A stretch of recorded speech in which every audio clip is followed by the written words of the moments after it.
Hey guys, so today we're going to be breaking down Zenkai Super Baby 2. Definitely a character that was definitely on that list of like characters that I was thinking maybe they just wouldn't ever Zenkai this guy because of how dominant he was when he first came out. So interesting to see that he finally actually did get one and potentially could be very, very game breaking. Well, not really in the context of recent Zenkais, because I feel like a lot of the recent Zenkais we've gotten really specifically haven't been that great.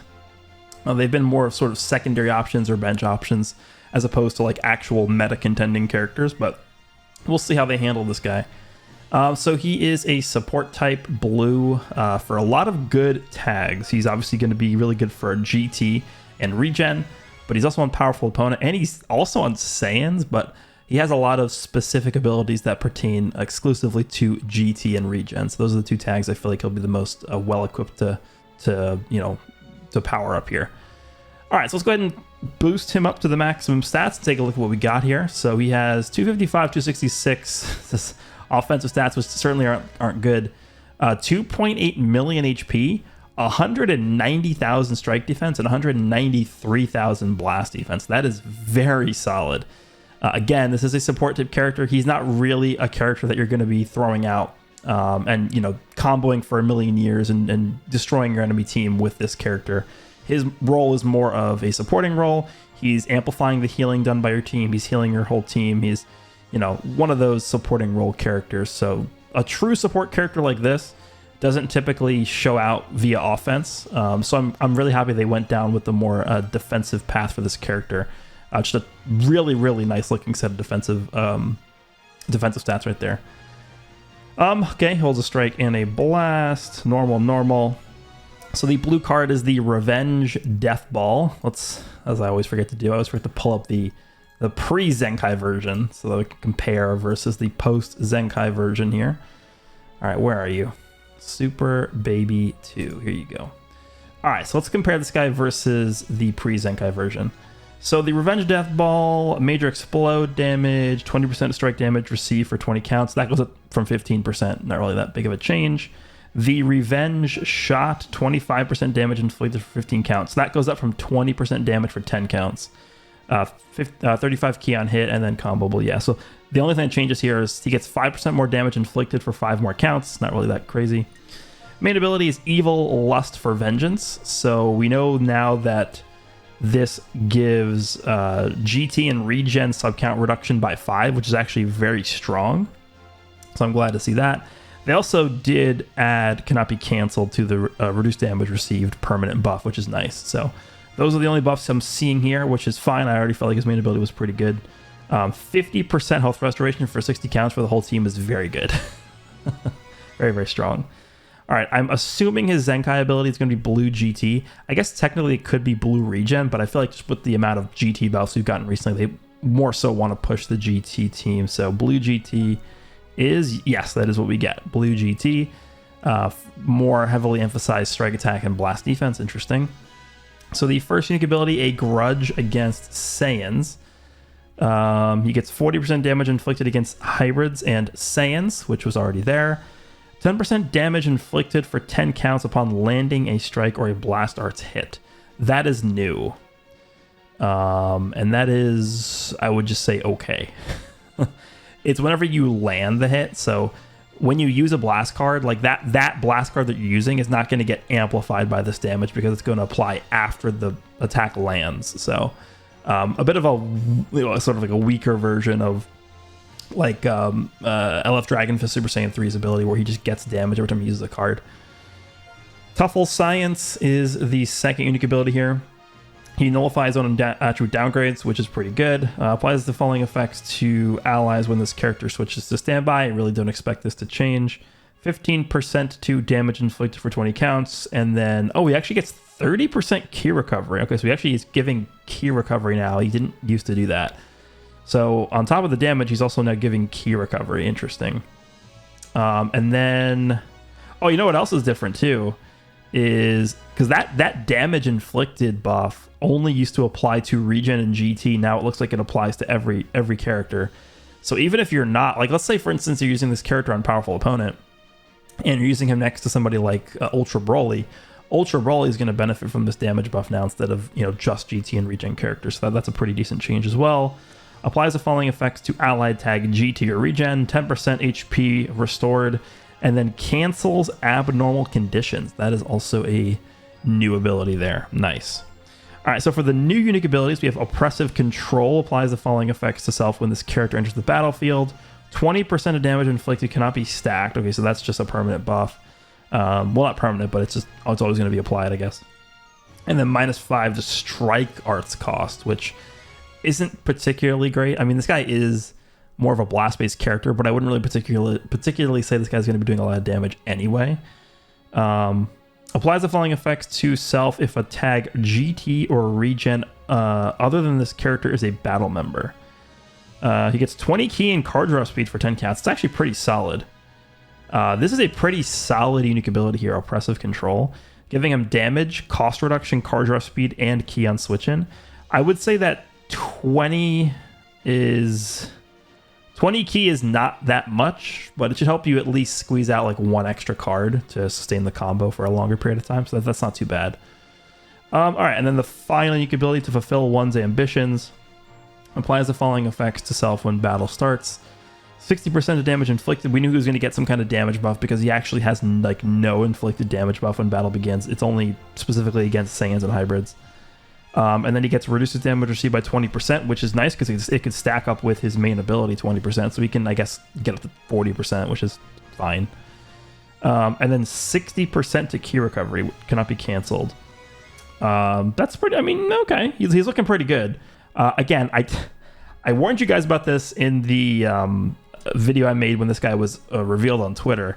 I don't think this guy's going to come out and like pretty much just like trounce every other character in the game, right? We're past the era where we're getting these Zenkai characters that are able to just single-handedly overtake the meta. Like, that doesn't happen anymore. Even with a character like this, Super Baby 2, who literally once upon a time was probably just straight up the best unit in the game, or top 2 or top 3 at least in there. Even a character of this caliber who once reigned over the game very easily, him getting a Zenkai right now, just their philosophy and how they handle these Zenkai characters, he was never going to be like this overwhelming presence like he used to be. It's just not how they like to do this anymore. But he definitely does seem pretty promising. He definitely does seem like he'll be a solid addition to the GT team and the Regen team once either of those teams start to get fleshed out a little bit more, which definitely expect for GT during Legends Festival. All right, so for equipment, I believe we do have like a few new pieces of equipment. Let's go ahead and check the archive. What do we got? I know we have at least one new Awakened equipment. Is that all we got? Just one Awakened equipment this week? I think this week is pretty slow in terms of new stuff. Let's go down all the way to the Awakened section. There we go. It is the Super Saiyan 4 Gogeta Awakened equipment. All right, so this one is for GT. So that's a pretty big array of units that could use this. All the GT units. And yeah, this was a purely defensive equipment, the unawakened version. So he gets 13% strike attack and 13% strike defense and blast defense. He gets 14% strike defense and blast defense. And then the middle slot can be either strike defense or blast defense, 18%. So assuming you get like I'm just assuming perfect rolls for now, he can get 27% to both defenses from slots 1 and 3 combined. And then you get an extra 18% to one of the two stats in slot 2. So technically, what is that? Technically, you can grab up to 45% to base defense for either striker or blast. I mean, it's okay. I think in this day and age, the way that a lot of these characters are gaining their sustainability in terms of defensive utility is via HP. And I've been saying this for a long time, but HP clearly has been the most important defensive stat pretty much since the game came out.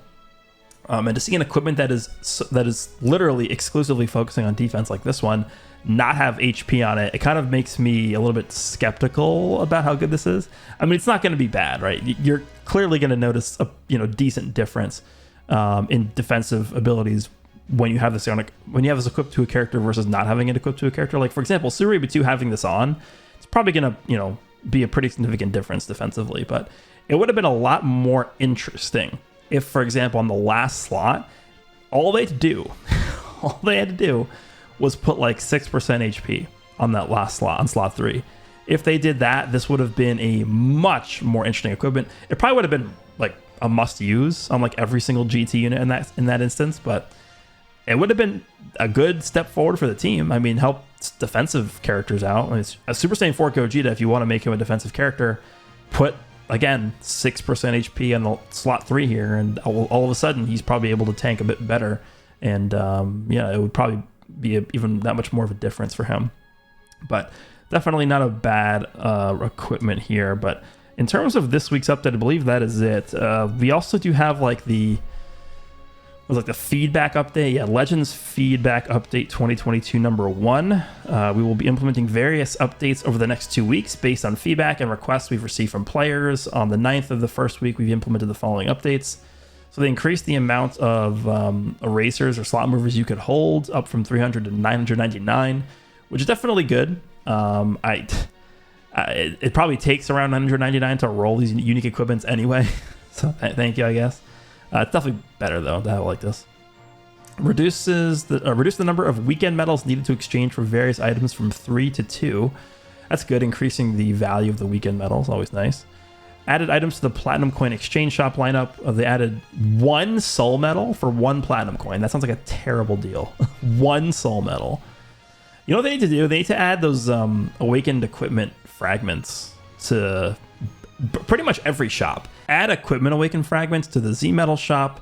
Add equipment awakened fragments to the weekend metal shop. Add equipment awakened fragments to the Platinum Coin shop. Like, why are those so scarce? Like, it's so stupid. It's like awakened equipment is the worst system in the game, and there's also like no ways to possibly get those fragments. It makes no sense. And then they also, what do they do? Added missions to more Legends missions to coincide with additions to the main story. Okay, it's fine. And then they also now made it. They also now made it so that you can exchange Ultra Multi Z Power for Zenny at the Recycle Center for the free-to-play Ultra characters that you might already have maxed out. And then we have the next update is scheduled for the 16th, which says the cost of creating certain Awakened equipment will be adjusted. Okay, I mean, that's a start to what I basically just talked about. Honestly, they should probably just revamp the entire Awakened equipment system in general to begin with, but I guess we'll take that. We'll see what that actually means, but I don't know what that means yet. In order to make it easier to obtain boost materials and power-up characters, bonus battles for each element will be adjusted to allow players to more efficiently obtain souls. No idea what that means, but I guess we'll find out. The amount of Zenny required to guaranteed upgrade equipment will decrease. Okay, this sounds good. Plus, many more updates are planned. Everyone in the management team will continue to work. Okay, that's fine. All right, so that's pretty much it. I don't think there's anything else. There's this Limit Break banner that's out right now. This banner's good just because you get all this extra free stuff from doing this banner, but the actual lineup, I would say, is pretty not good.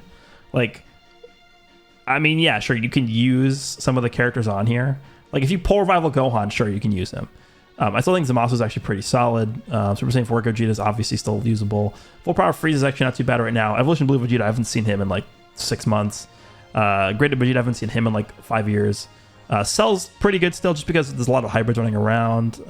The Sword of Hope Trunks is still okay. And then Goku and Vegeta, they're good, but you have to know what you're doing with them to, for them to actually do anything. So, but in addition to actually having a chance to pull these units, you also get the medals, which you can exchange for multi-Z power. So I think if you guys wanted to jump in here and do this, you know, round of summons in this banner to get the multi-Z power or whatever, probably worth it.